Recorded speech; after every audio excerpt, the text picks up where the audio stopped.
Mark, go ahead and introduce yourself a little further. Talk about what you do. And I don't typically do fireside chats on a 100-degree day in Las Vegas, as we discussed, but my name is Mark Heenan. I'm a third-generation general contractor, design builder. I've grown up primarily doing business in the commercial and institutional sectors with the residential work that family and friends make you do, just like they make everybody with a pickup truck help them move. Well, I'm Bill Truex. I'm actually the owner of Truex Preferred Construction in Southwest Florida. I'm a small company of about 10 employees, and I've been in business. I started right before the downturn, was able to make it through that. We do new construction, both residential, commercial, do a lot of restaurant work, remodeling, new restaurants, and I'm certified, as well as three of my gentlemen that work for me, in carbon fiber structural renovation and repair. I am also a county commissioner, so I have multiple hats that I wear all the time, and they do cross over when you talk about accessibility and larger buildings and things like that. So we're going to talk about that today. And Mark, why don't you kick it off and just let's start with, ADA is a requirement, but yet there's more to accessible design and building than just ADA. And you're right, there's a lot more to it. I think of accessibility as somewhat being synonymous with quality nowadays, where people are building higher quality buildings. They're leaving more open space. They're also giving themselves the smart clients of mine. For instance, I work for Princeton University. They're the smartest client I can think of. And they, what they've started to do with their designs is give themselves the option to change things much easier in the future. For instance, something we were just talking about, they're going to where every door is 36 inches, it's an ADA door, and that's it, an automatic at every entrance. Office design is using more modular offices, going back to not really the, like workstation areas as much as creating for the executive levels offices that are glass fit out and give them the flexibility to change cheaper in the future.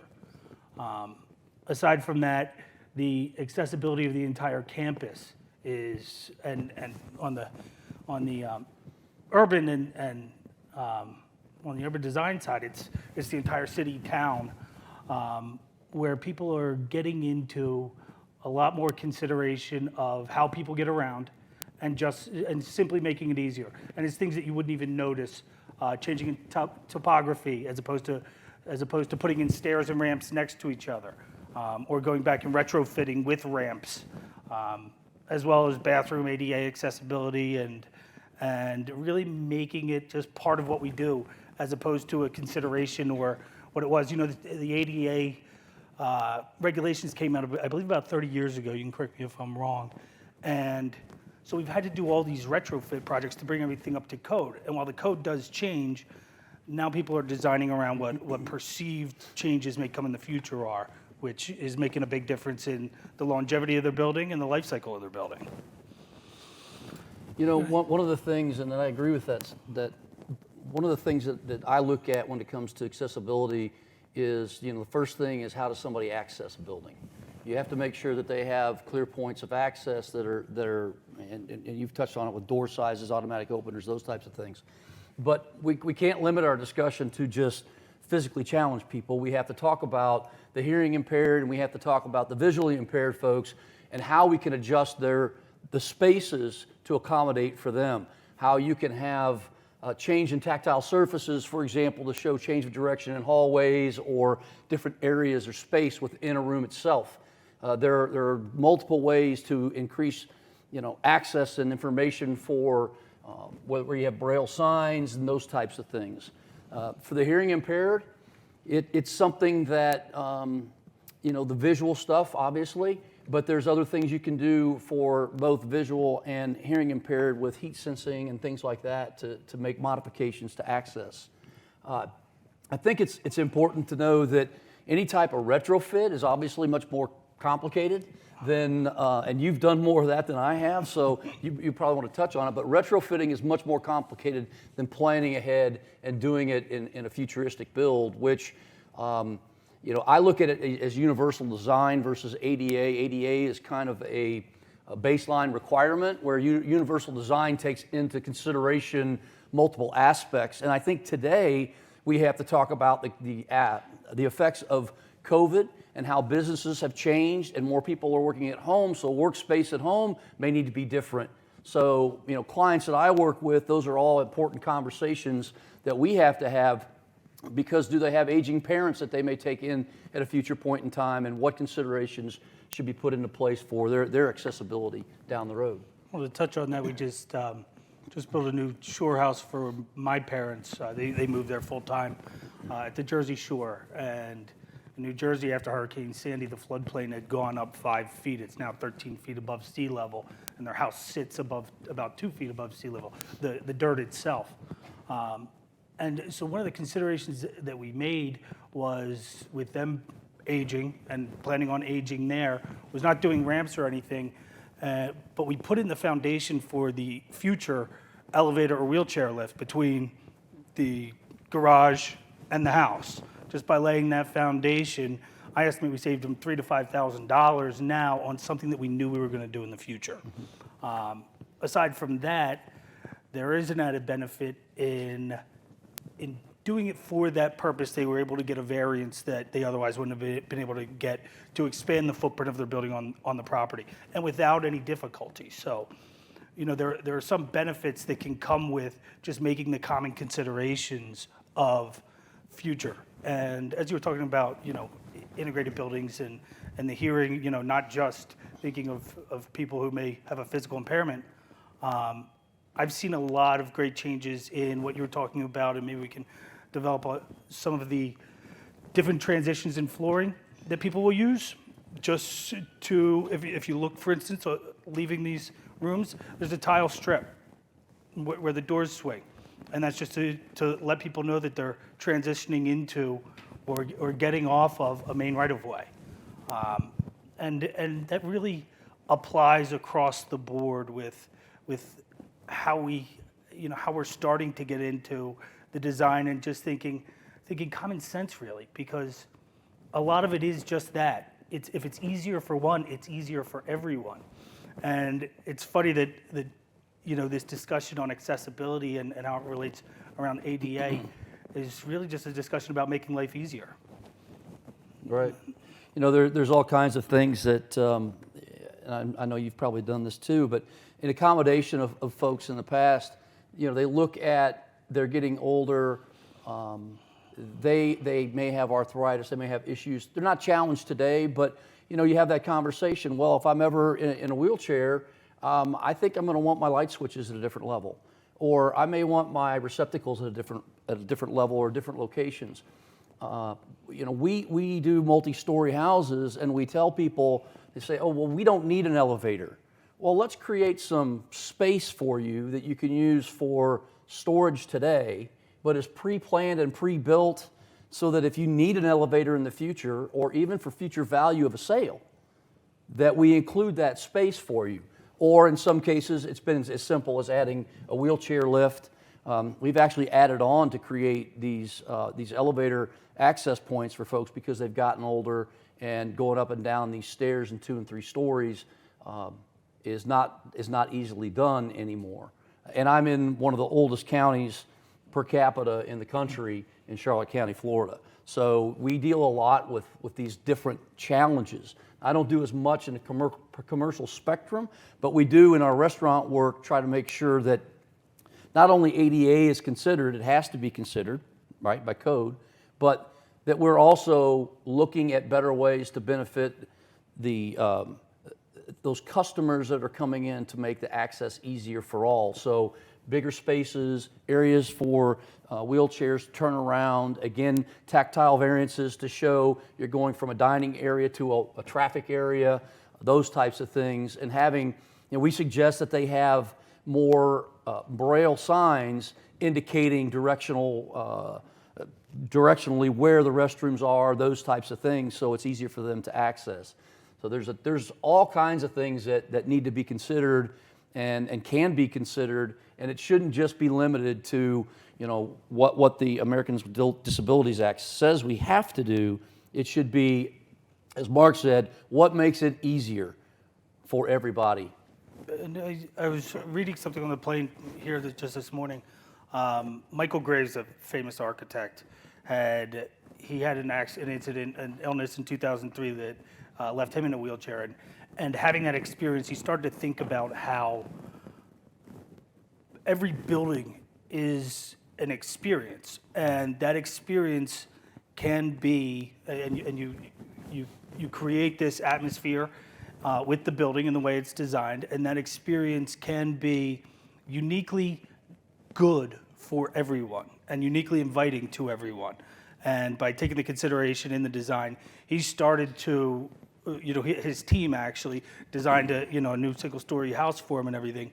And what they took into consideration, because he was looking at it from all the types of disabilities that we were talking about, as opposed to just his physical impairment, but all the types of different disabilities or people who experience the world differently, how he could mold a building to accommodate all of those differences in how we sense the world around us. And there's some interesting literature that they put out, his team, about the process of doing that, and how they really, they brought in people with all different types of different, hearing impairment, visual impairment, and created a team to design around all of them collectively. And I think it's something that, whether you're in the real estate world or on the construction end, thinking about it up front is always best. I don't complain, because I have made a lot of money retrofitting buildings, doing high school bathrooms and locker rooms, just cutting in the right size doors and changing everything out from older buildings. But thinking about it from the onset, and with a holistic approach to the experience that the building is, gives you a better product. It helps your real estate is going to be valued that much more, and it's an intangible to people. It's a feeling that people may get when they walk into a home, that it feels more homely. It's more acoustically appealing, or visually, just the rooms and spaces. But that same impact that may be intangible to me, you, or someone else, may be the big difference to another person. But the fact is, they all seem to align and be parallel in how they work. You're not going out of anybody's way to create an inclusionary benefit for somebody else. It's interesting, because discussion earlier about air quality and different things and different kinds of buildings came up. And if you go and you think about, and again, I go back to universal design, these aren't things that are required, but there's minimal standards, if you will, for air quality, and different buildings can have different types of air quality. Negative pressure can be created in general 100% of the time, but I don't think everybody can afford to have a surgical style suite in every building that they operate. But that's not a bad standard to look at, because of the future concerns of additional pandemics. How does that come into play with making a building accessible for those who may have conditions that make them more potentially able to catch these diseases?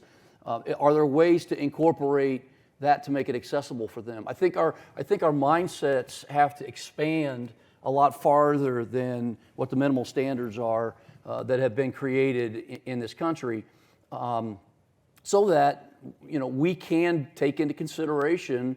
I have an employee that has PTSD. What can I do to make certain that he is able to work every day and feel comfortable, and his access is, he can get to the building, he can go to work, he can do his things, but what do I need to implement to make it easier or better for him from an accessibility standpoint that's not mandated? And what do I do if somebody's got bronchial issues? How do I help them make sure that they have a safe and clean environment to come to work in every day? Is that by design? Is that by other practices, management practices, if you will, on how you maintain a building, which is a different discussion. But I think we have to expand our conversation on that. It is, yes, and so it's funny you mentioned somebody with PTSD. I had a severe traumatic brain injury back in 2014. Spent a week in ICU. They thought I'd have to learn to walk again. I was fortunate that 2 weeks later, or unfortunate because 2 weeks later I felt like I could go back to my office and get back to running my company. And at the time, I had given somebody, I'd hired a new director of operations, given him my office, and we were building a new office for me. But for those first 2 months or so, when I was back in the office, the girls up front who, my administrative assistant, my marketing assistant, they came to me one day and said, Mark, after 2 o'clock, you are a cantankerous man. And it was funny to me because I said, why? You know what? It turns out, so I went, to my next neuropsych appointment, and they said, yeah, what's happening is you're getting mentally exhausted at a faster clip, so you don't feel that physical exhaustion that you would otherwise feel that accompanies mental exhaustion a lot of times. And you're used to working 10-hour days. You think you can go hard all day for 10 hours. Your brain's still reconnecting neurons and everything. I think it's still trying to reconnect a lot, but what I found was that I needed, because of that experience, I needed a closed office, that open door policy couldn't apply to me anymore. And that was, direct, my cantankerous attitude at 2 o'clock, they told me, go home. But they would tell me, Mark, go home. And I'd go take my dog to the dog park and then go back to the office when everyone left. But they told me that, that creating that physical barrier for me at that time was, changed not only my experience, but everybody's experience of me. And I think you're right that, there aren't written, ADA guidelines really address a particular subset of, the differences in the way people experience the world. And for me, it wasn't anything like you were saying. I could walk, I could jog, I could jump, I could see, I could hear.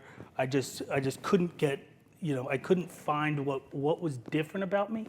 And that's what the experience of a well-designed and well-thought-out building can really bring. It brings that, again, intangible, but for the things that you can't look at and see about somebody that are different. And talking about inclusion, it's, including people who may have any kind of, ailment or whatever it may be. And what I've started to see with that is, creating larger, for instance, in the universities and public schools that I work in, they're creating larger, they use them as their ADA bathroom, but it's also really a set aside, quiet, larger space with additional accommodations, a bench that somebody can go sit on. It may be somebody who's like me, just angry, needs a minute. Or something else, again, to create the experience that we have in the places that we spend time that much better. The overstimulation, I think, you referred to it as when you have an open office, sometimes you're hearing all the other noise, if you will, of the office working, and if you have those types of things, you can't focus. And has anybody watched the movie The Accountant? The Accountant, okay. I watched it again on the way out here, and so I thought about that, about our discussion about overstimulation. And this young man growing up, he has autistic tendencies, brilliant individual, couldn't focus, overstimulation was not good, not finishing a task. If we find we have employees, we may need to make modifications. And again, these things aren't mandated, but these things are things in universal design that we may need to modify to. I'm going to ask a question. Does anybody have a situation that they've had to address to modify their workspace or their office space for people? We got a couple hands up. You want to share, either one of you want to share what that was? Go ahead. So, well, for me specifically, I have ADHD, and it is something that, I'm always, before I started my own company, I worked for other companies, and it was something where I was a producing employee, but I was struggling I couldn't be in a cube environment. Right. It was just too much. It was just too. It's off. Can you hear me? Okay. Being in a cube environment was just too much for me. Like you said, it was overstimulating. It was hard for me to focus. And I was able to start working remotely long before other people were doing it. And everything changed for me. It just kind of all came together. And so as I've been building my company, I've been kind of thinking about that, I want people to have the option. Do you feel better in an office? Because some people do. Do you feel better at home? But I'm glad the direction of this conversation is going in the the less visible situations, because it also opens up the conversation where people feel more comfortable in their work environment talking about things like this. Right. So if, for example, you have somebody that's not producing very well and you have a coaching session with them, I think, one of the things that we need to start asking, and this is going down the management path now a little bit, but, why do you think you're not producing? And if you can dig in and find out that those spaces have to be modified for situations. Lighting is something I have my office, it's as bright as I can get it pretty much. And there are other people that can't work in that situation. I'm a very light sensitive person in that if there's not light, my energy level starts to go down. So these bright lights shining on me right now, they're not bothering me a bit. Sitting out there, it was a little dark for me, right? So there's all these things that I think are very important. And there are people that have offices like mine that they don't like bright lights. Again, modifying and doing things I call it, again, we're going more than accessible. We're talking about, I think, common sense and universal design aspects for success in business and in homes. Did you want to share yours? Yeah, sure. So it was outside of the real estate industry, though. I used to be an executive director for a nonprofit that worked with adults with intellectual disabilities. And we had a podcast that I felt like I knew I wanted a certain way, and to be inclusive, a lot of our members in our community were a part of it. And I had to start asking what's going to make it better from them and the suggestions that they brought to the table. So it really opened up, instead of me just being the leader, it gave everyone the opportunity to lead and show how they could broaden the success of the podcast simply by, we had a little studio and I thought it was perfect, yet to some people it felt cramped. And so find a new space. Instead of working just solo, hey, you're gonna have this segment. It was a community talk. For every episode, we all got together and sat down and discussed what we were gonna do. So it was definitely took a lot of weight off my shoulder because I thought I had to do all this stuff. And when I opened up the floor and gave everyone a chance to lead, they stepped into it very quickly, and I think elevated what we were doing. I think I think what we're getting and what I've experienced as well in the past is that the inclusion at the onset of really any endeavor of all the stakeholders that are going to be there at the end, or if not those stakeholders, people who may hold their opinions or position, benefits and informs the end product as well. And that can be difficult, as you were saying about somebody who's not performing. People are very reticent to say, it's me, I need that space or something. So there's a way to have that conversation, or to just view or modify different scenarios. And I took a job when I sold my one company, and I left because of the office I had. It was inside. I had there was a high window that went over to a wallway, so a little daylight would get in. But I told him I'm not going to sit here. I won't subject myself to this to this existence for 9-10 hours a day. And, unfortunately, the COO at the time thought that I was kidding. And so I left and went back into my business for myself. But getting that input from everybody who's going to be affected by it, what's right for us, it may not be right for them, and trying to try different things, not being afraid to make those changes and see what works and doesn't. That's part of what is creating this entire discussion, and the move towards building on the technology I mean the information technology, the IP of prior designs and what worked and didn't, is what's enabling us to create this kind of universal design that gives everybody a better experience, whether outside in the park, going into a church, a hospital, a municipal building, or in our own home. One of the things that Mark and I were talking about before we spoke is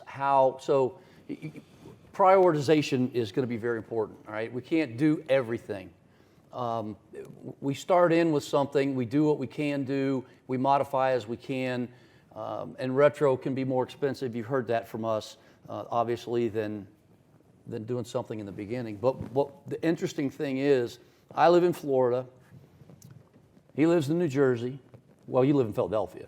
Yes, but I'm a South Jersey guy. But he's a South Jersey guy. So we have hurricanes, and FEMA has come in, and FEMA has said in areas of South Jersey that their new flood elevation is going to be increased by 5 feet. In my area, in Charlotte County, we're being remapped right now by FEMA. And FEMA says in some areas it's going to increase by 2 feet, some 3 feet. One area goes from a flood zone to a velocity zone, different discussion, but requires more structural components, if you will, and it's going up 8 feet. So if you think about commercial settings and somebody's got to build something new there, there's new challenges. The new challenges increase, especially in existing buildings.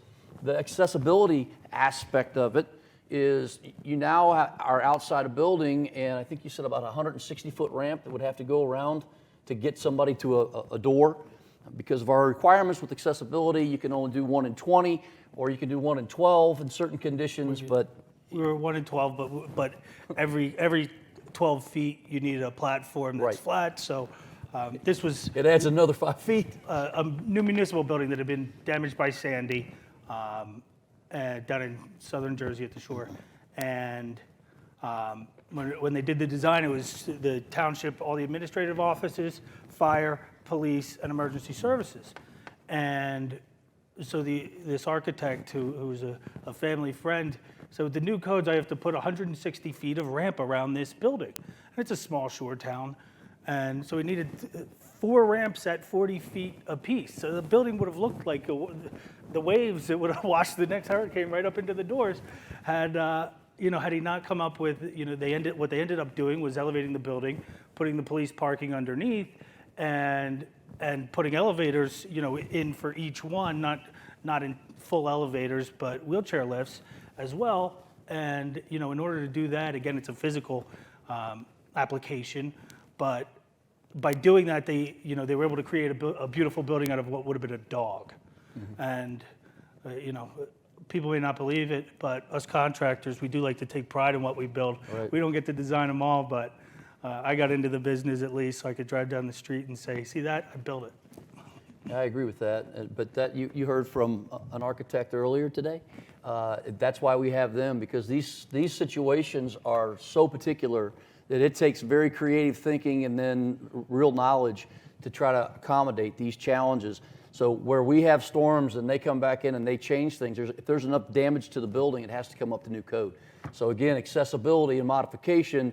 Now we're talking about costs again, and so how do we offset expense versus trying to make spaces, accessible, universally, happy places for people to come, go to work or live. So, and there are solutions to do that everywhere. I don't know what time we're supposed to stop, but are we okay on time?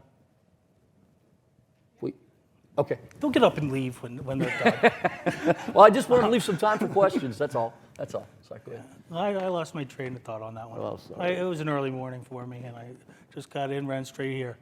Yeah. Let's go to questions. If anybody has any or comments or Questions, comments? considerations. I see a hand up over here. Can you speak at all to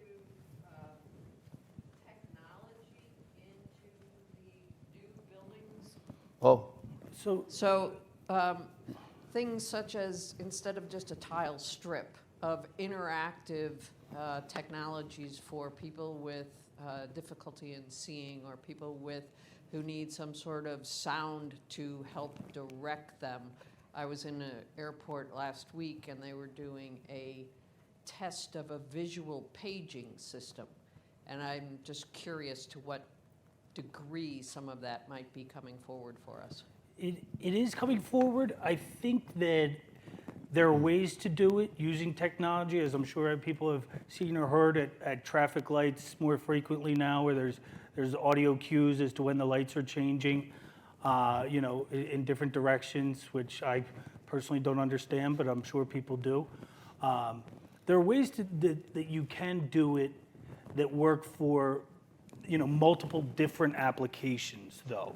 For instance, that tile strip is, it creates both a physical sentiment when you walk from the carpet to the tile, also an audio cue, and visual as well. I see, again, this is the way to make it better is just by realizing that it's streamlining. This is refining, not redefining. And this is taking what's already been put in place and tweaking things here or there to see what works. And your example about audio cues was, I did a project at the University of Rutgers. It was a historic building and a writer's house that was an old 1830s mansion, National Library of Congress deal. But in two of the rooms, the entire place had plaster, except in two of the rooms, they had us put drywall over top of the plaster, which was a big problem for Library of Congress. And I said, who's ever going to know the difference? The plaster walls look the exact same. And the woman with the Library of Congress told me, blind people walk in, they hear the reverberation and the acoustics of plaster walls versus drywall in a single room, and they want for this to be a quiet space and a peaceful space for those people as well. So, to speak, technology is doing a lot for us. All the home automation and everything, we're not having to touch light switches as much anymore. We're not having to reach outlets as much anymore, and we are putting them in more convenient places. But the combination of all of them with the technology is what's, and we spoke about automatic doors. That's a very simple and commonplace thing, you might think, unless you were in a wheelchair and had to open a door. So the technology, I think, will continue to evolve and to create it, the solution for these issues. I see it moving more now towards integrated solutions as opposed to just putting a Band-Aid on one problem, where we're getting to, where they're trying to address a lot of them at the same time.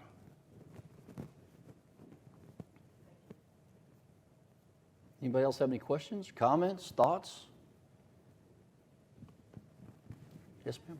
Are you guys predominantly in the commercial space, or like you said you were doing some helping homes adjust when they need to put in lifts and whatnot, so you obviously do dabble in the residential, though I was just curious if you guys are a part of building multi-generational and all-ability housing, since that's something I'm very interested in. I'm actually invested in all those. Okay. I do, we're working on a 3-building, 50-unit condo estimate now, but we do, again, restaurants a lot. I've done medical centers, doctor's offices, radiology suites, but a lot of housing too. I'll tell you a quick story.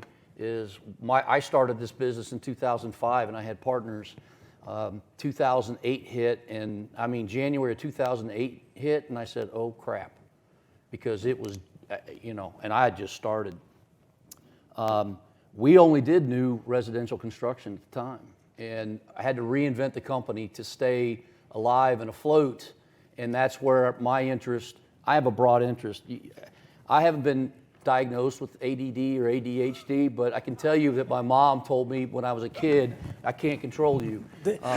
So They can all tell about me, and I haven't been diagnosed. We're a lot alike, actually, and we just met today. So, but the interesting thing is that I'm constantly doing multiple things at the same time, and I have an interest in that.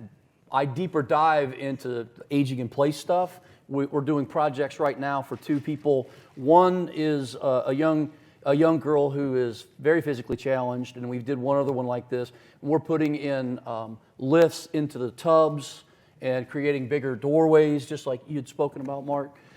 We do anything that we can to, it's not just about making a buck, because this is one that we're really just doing for cost. We've gotten a few of those situations where people financially strained, but it's one of those things that it can be a calling, and other people want to stay away from it because it can get very difficult at times to try to accommodate some of these retrofits. It is difficult, and one thing I would note about, on your question, my work is primarily institutional. I work for universities. I do a lot of public work. The Veterans Health Administration's Valiant Group, the one company that I work with, is a service disabled veteran small business.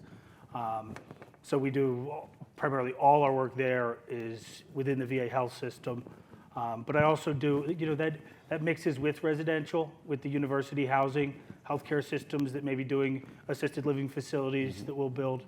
And one of the things, to touch on your note about creating accessibility, I was doing a similar project for a family friend for a bathroom renovation, and I realized halfway through the job, and it was a favor, but I realized halfway through the job that some things just weren't right just by walking the space. And I would encourage anybody to do this if you find yourself in that scenario.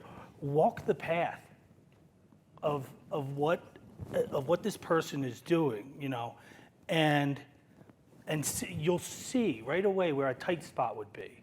And just by putting yourself in their shoes for that moment, you can inform what you're doing in your design, and create a better product and really also create a service. Right. It's a service to give people a easy flow, throughout this physical world. And I'm sorry, you had a question there as well? I just had a little follow-up on that. Sorry. In your spaces, one thing I've realized through my research is that an aspect of accessibility is feeling included in community life. And so within these homes, being able to, we have family rooms and bonus rooms, though I feel like it's becoming more and more necessary to have intentional space where people are able to come together and truly either just be with one another in activity or in silence or whatever it looks like for them, though traditional homes don't always have, especially we're getting smaller, or you have the really big ones where it just feels like everyone's space is everywhere. So I was just curious in your design if you're creating intentional spaces for people to really come together and live life the way they want to. I find that is most applicable in places where people will gather for a period of time. The office, the university, a dorm building, as opposed to, I know when I went to college, it was a hall with little rooms on either side, and then down somewhere, a quarter of a mile away down another hall, like walking through this casino, there was. No, that's not a quarter mile. That's a mile. There was a little community room with chairs around it, where where you sat for orientation or something. But then at my office, I made an effort to do that. Put horseshoe pits in the back, and before I knew it, the four old guys in estimating every day were playing horseshoes, and they'd swap their teams, and ultimately, put in a kitchenette that they'd go eat in afterwards. Following that, ended up putting in a gym, and the people in my office, I thought, I'm putting it in for me just because this is dead space anyway in the building. people started using it. I found that people would come to work early to use it or stay late, and selfishly thought that that's increasing productivity. Because when they're sitting there, they're talking work. They're continuing to doing, to communicate about different subcontractors, problems they may be having, and solving them on their own as opposed to coming to me. I think you touched on a good point about creating those common areas that are comfortable, and it depends on who the end user is and getting their input. I knew the old guys loved to play horseshoes because every time we had a company barbecue, they were playing horseshoes. So we got space right here by the doors. We'll just put it in the pits, and that's how it went. And what I would tell you is, in my situation, I look at, I'll talk a little more residential at this point, but it's geographically affected. I'm in Florida, and we try to create a lot of outdoor space for people to enjoy because there's several months out of the year. When I left, it wasn't one of the days, but hurricane season comes on and we see storms, but I'm an outdoor guy. I always want to be outdoors. And so when you don't have that ability, one of the other things that we want to do, and that I do in a lot of my design work and when I work with architects and such, is to bring the outdoors in by getting more glass. And I was talking to that about that earlier because during COVID, people that didn't have light coming into their homes, they were in more darker structures and all that, seemed to potentially, not all, but would have more mental health issues, or they'd be more irritable or what have you because they were locked down and they weren't getting that outdoor time that they wanted or needed, or sunshine that they needed. So we try to do a lot of that, and when you do that, you have to think about access from the inside to the outside and the outside to the inside.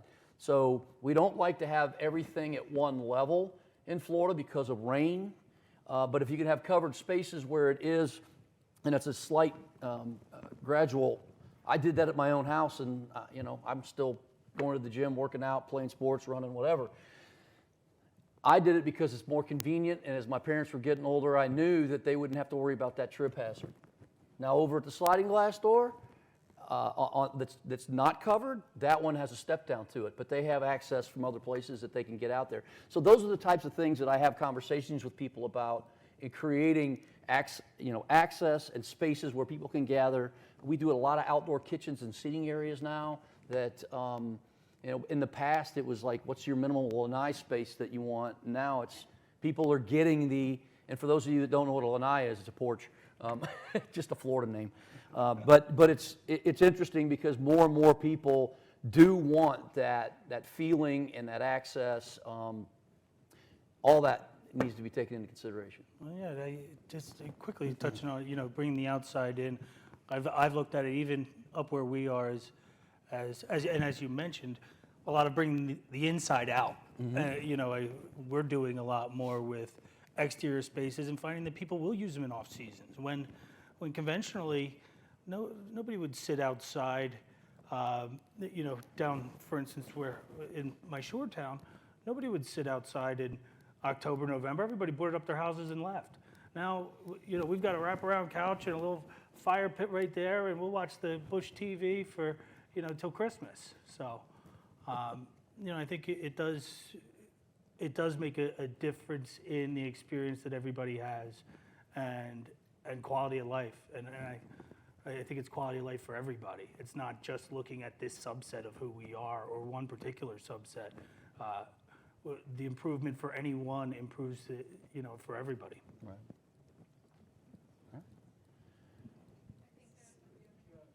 Okay.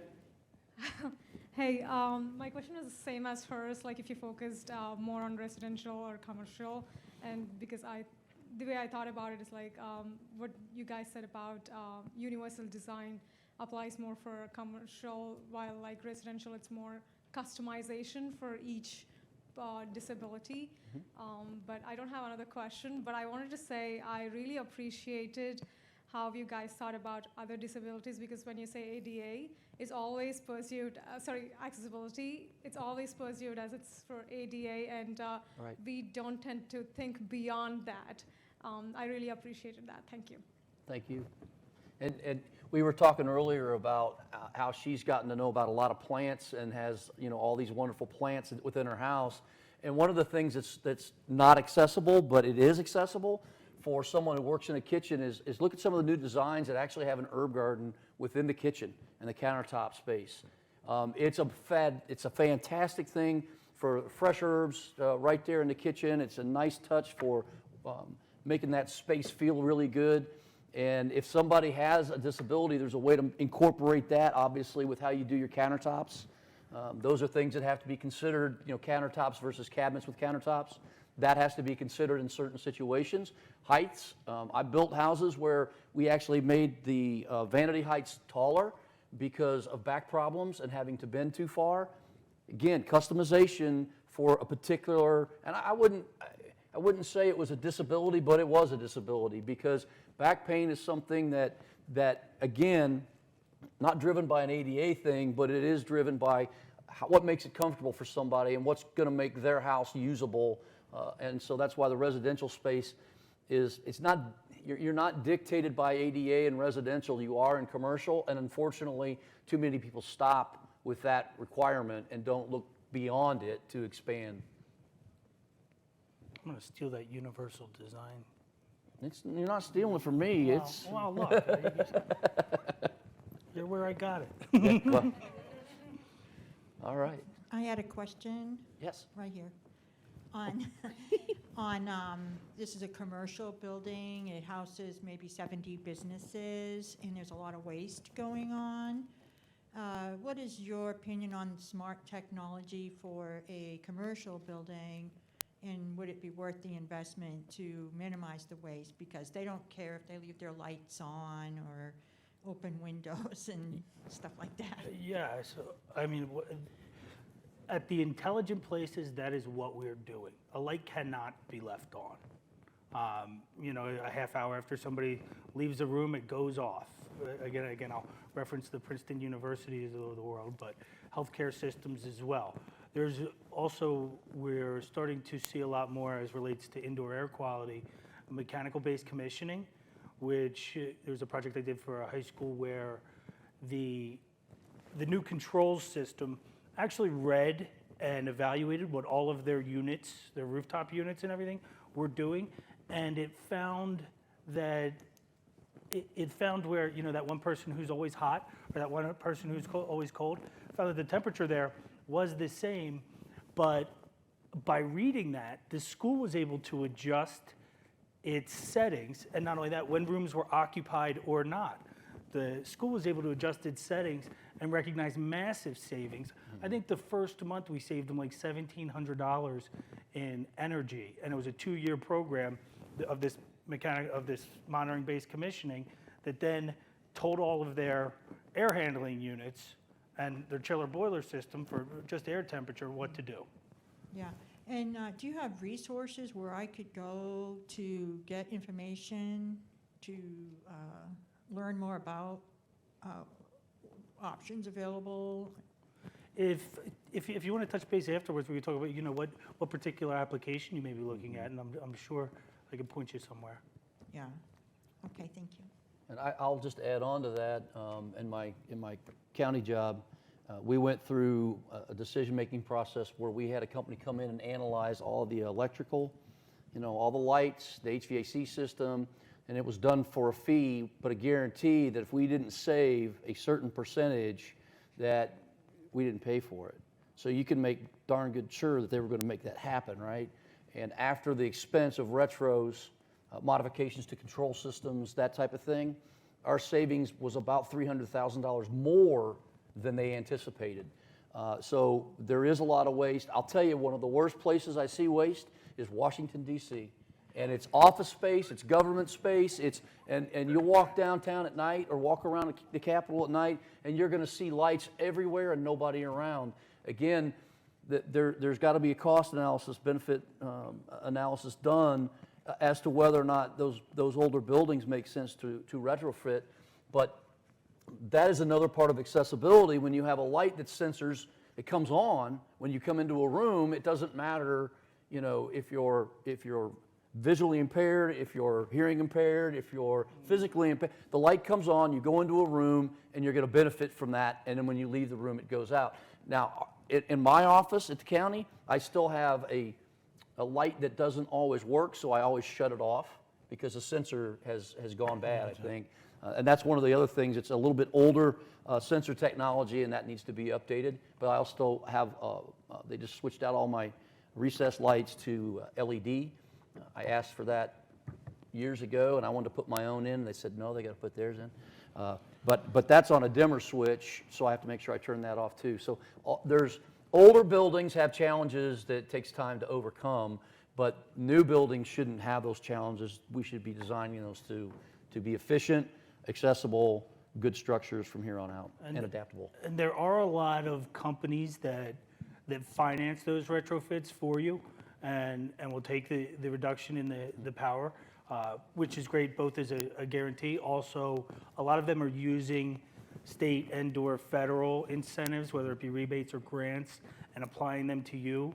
And people will get them in significant instances where they may not otherwise be eligible for a certain credit or rebate. They can let this third party have the expense, Right.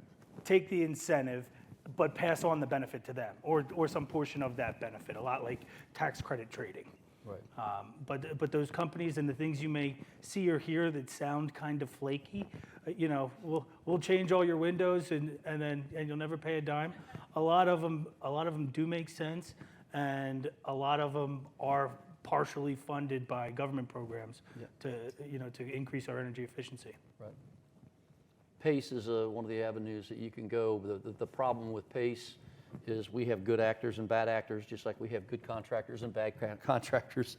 You have to be careful when you get into a PACE program from a residential perspective. They also have commercial ones, commercial programs. Those are more likely to be successful and work well for you. Anybody have anything else they'd like to bring up or ask? Hello? Yes. Hi. So I'm a local community organizer. Recently, we were able to pass a bill that helped folks that are differently abled to make modifications to their home when they have a housing voucher from HUD. Before, that was not the case. There was a lot of discrimination happening, and folks weren't able to create these customizations to the homes that they have. So when I hear access, I'm also thinking about economic access. And a lot of folks, especially because of COVID, we're gonna see a lot more, long-term effects of this disease, of this illness. And so I'm wondering, what does that future look like for, helping or creating spaces where we can have economic access for these kinds of programs, these kinds of customizations, because I'm hearing these and I'm just like, yes, this is what we need. This is amazing technology, but yet this is not what I'm seeing in inner city schools, and this isn't what I'm seeing in east side of Las Vegas or the historic west side of Las Vegas. And so I would love to see that, and I would love to see that technology also be accessible economically. So what would you suggest, and/or is there programming out there that is hopeful? You're the policymaker here. Well, I was going to say regulations can be beneficial, and they can also be a hinder, right? I'll give you an example. A house in Inglewood, which is where my office is, we went to do, it's a house that they turned in, it's behind a church, they turned into a food pantry, and it needed to have a ramp on it. There was a setback issue with zoning, and zoning wasn't going to allow it. And we're like, well, wait a minute. We've got, steps. We've got to have a ramp to this. This is the only place it can go. It's an economic inconvenience, or worse. We were able to allow them to grant a variance on that. So there are things that you can do from some perspective. The economic aspect of it, we haven't touched on, but except for the fact that you have to prioritize what you can do based upon what your wallet is going to allow you to do. In some of those situations, there may be areas where you can go to the local government. They're getting COVID monies, right? I know my county of 190,000, $36 million, okay? A lot of money.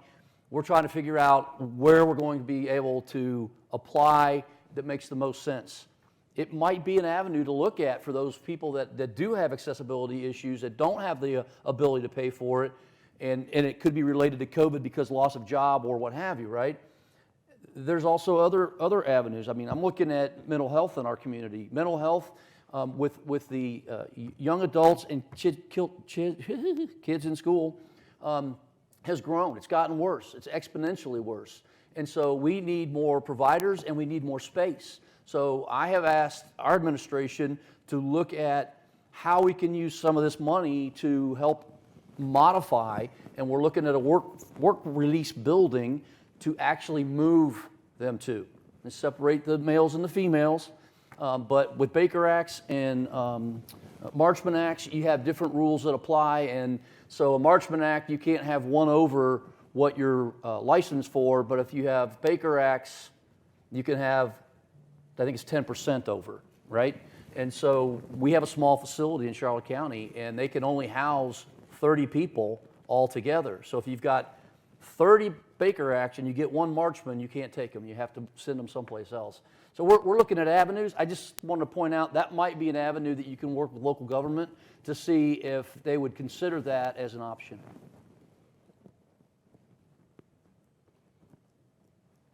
Anybody else?